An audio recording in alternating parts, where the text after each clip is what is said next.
So, without further delay, I would like to call on stage the first speaker, Dr. Deepa Hariharan.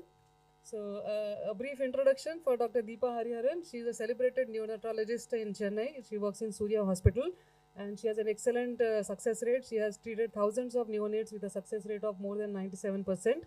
She has won various awards and she has various innovations to her credit, which include mobile NICU, care of micropreemies less than 1 kg, high frequency ventilation, and bedside cardiac surgery. She is going to talk to us on uh, perinatal factors affecting the development and progression of ROP. Dr. Deepa, please. Thank you for the kind introduction. Good morning, everybody. I would like to start by congratulating the organizers for such a wonderful conference. I'm sure we'll all have a great time for the next 2 days. Um, I was told I am the opening batsman for the CME.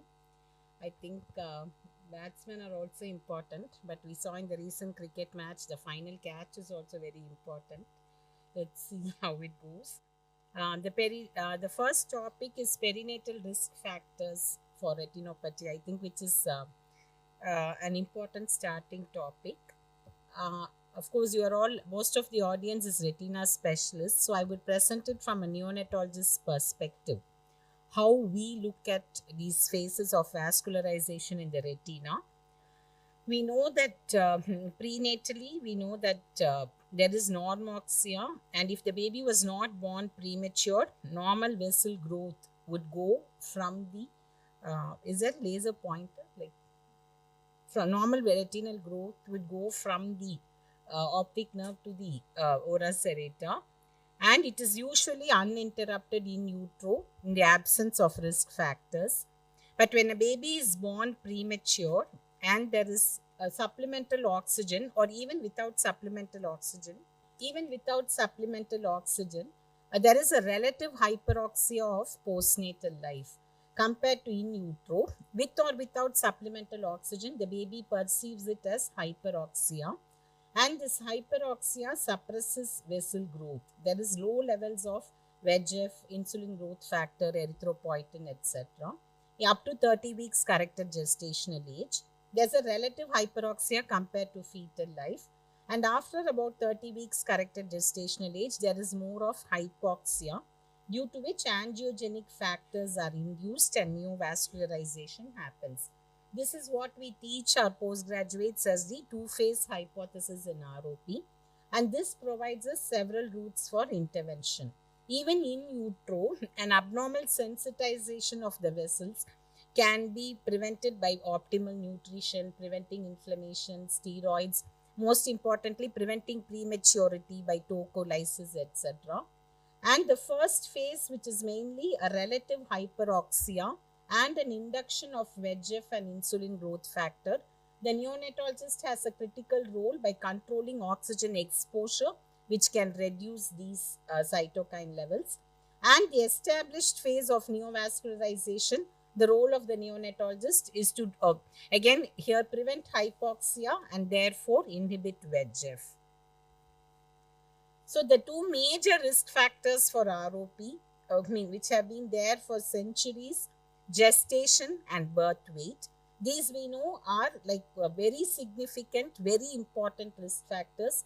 Lower the gestation, higher the risk of ROP. Lower the birth weight, the higher the risk of ROP. In 24 weekers, babies less than 1 kilo, it can be as high as 70% despite the best care. And because of increasing survival of sick neonates, we haven't seen a reduction in the incidence of ROP, maybe even an increase.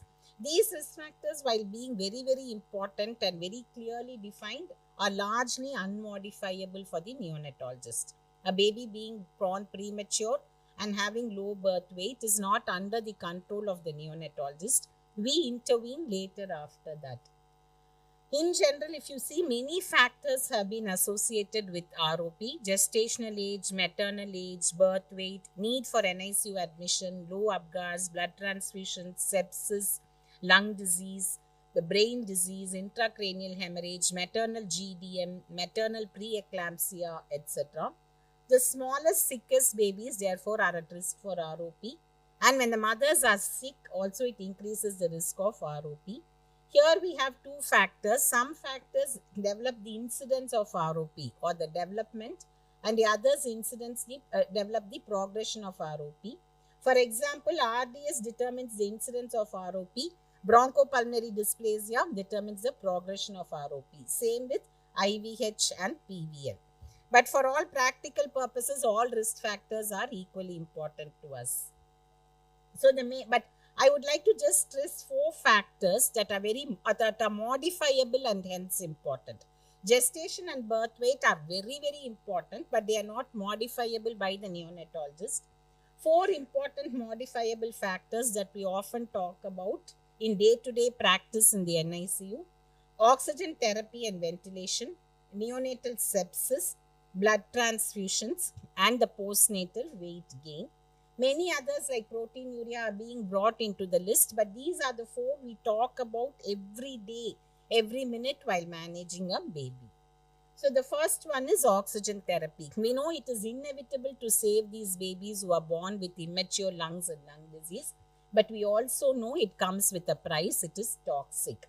So a number of studies have shown the effect of, the relationship between oxygen exposure and ROP. A summary of some meta-analysis: any PO2 more than 80, which is a relative hyperoxia, 3:1 odds ratio of developing ROP. PO2 more than 100, which is also a relative hyperoxia, 4:1 risk of zone 1 ROP. So here it's development and progression of ROP. Hypocarbia, which indicates over-ventilation of the baby, is also a risk. Duration of mechanical ventilation is also a significant risk. And the cumulative minimum oxygen exposure, you can see the higher the cumulative minimum oxygen exposure, the greater the risk of threshold or aggressive ROP. But what we all forget is this, okay? Like, we always remember oxygen is toxic, but we neonatologists also need to remember that hypoxia is equally dangerous. Hypoxia, while hyperoxia can cause release of vasoproliferative agents and reactive oxygen species, hypoxia can also induce VEGF and certain reactive oxygen species. And this study shows that the duration of time spent with a high SpO2 or with a low SpO2 both determine the incidence of ROP. Because in between there was a trend that don't give any oxygen to these babies. Let these babies be even hypoxic. Let them even have saturations of 85 to 90 because we don't want to have ROP. And I remember one person who came from the Europe into my unit. As soon as he entered the unit, the first thing he shouted, "Oh my God," because the baby was on 23% FiO2 with a saturation of 97%. So I had to really calm him down. But this is important. Generally, this is the thinking. This was 10 years back. The same thing, anybody walks even into the unit, why is the baby on 23% oxygen? Why is the baby on 25% oxygen? See, there are benefits and risks, okay? A safe oxygen level may be 90 to 95%. If you keep it lower than that, like you accept high 80s, that may be at the cost of greater CNS sequelae, maybe even greater mortality, and keeping it close to 99 may be at the cost of a greater lung disease. And the worst part, or the most important part, is 90 to 95% does not prevent ROP significantly. In fact, it may even worsen the risk of ROP because hypoxia causes VEGF, EPO secretion, etc. in the retina. So avoid early hyperoxia and late hypoxia.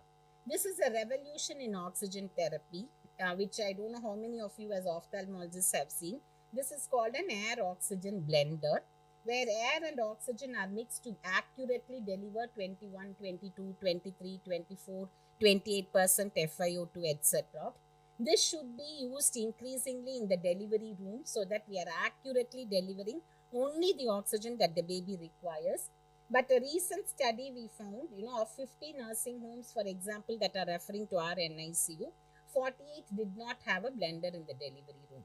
So this conference should be an opportunity for us to work in liaison with SN to increase the availability of blenders in the delivery room and increase its availability throughout the city. I hope we can work on this. The next factor is sepsis. you can see a very high odds ratio of developing ROP with any form of sepsis, especially early onset sepsis, ischemia, microthrombia, thrombi, oxidant cytokines, etc. And of this early onset sepsis, especially, has a very high risk of ROP. This is one of my most favorite slides. Chorioamnionitis is not an infection in the mother. It's a multi-organ disease of the fetus. I think no other slide can convey this message so effectively. So for many problems that chorioamnionitis can cause, retinopathy of prematurity is a significant one. With or without early onset sepsis, it causes a significant pro-inflammatory state in the fetus and an inflammatory state in the retina too. So this is our data. Okay, just 2 minutes. See, if you look at this is from Surya Hospital on more than 300 babies who had ROP. Our study, one of our fellows did it for their thesis. What we found was we kept concentrating on oxygen, but we found that sepsis and shock were more significantly correlated with ROP in the Indian scenario in multivariate as well as univariate analysis. In fact, oxygen was not as toxic or as bad as sepsis and shock. And we have been able to reduce the blinding ROP to almost zero. I remember the oldest child whom I have who's got blindness is 14 years of age, which of course I still feel sad, but I'm happy that for the past 14 years we haven't seen a blinding ROP. And I think one of the reasons is not only our teamwork with Shankara Netralaya, it's the other work that we have done to reduce sepsis, including usage of probiotics, beneficial bacteria rather than harmful bacteria. Blood transfusions cause release of oxidants, but blood is a therapeutic dilemma. While transfusions increase the risk, severe anemia and erythropoietin instead of blood transfusions also increase the risk of ROP. And this is a most sensitive and specific marker is poor postnatal weight gain, which is often not looked at as a risk factor. The weight at 4 to 6 weeks or the insulin-like growth factor levels at 4 to 6 weeks, which are indicative of growth, highly correlate with, in fact, the most sensitive and specific marker I found in the literature search, which is indicative of ROP. So ROP risk factor modification, we have moved from oxygen management to molecular manipulation based on our recent knowledge, including genetic factors. And it involves a team approach which ends with the ophthalmologist, in between the neonatologist, but obstetricians also have a role to play. Thank you. Thank you very much for the wonderful talk, Dr. Deepa.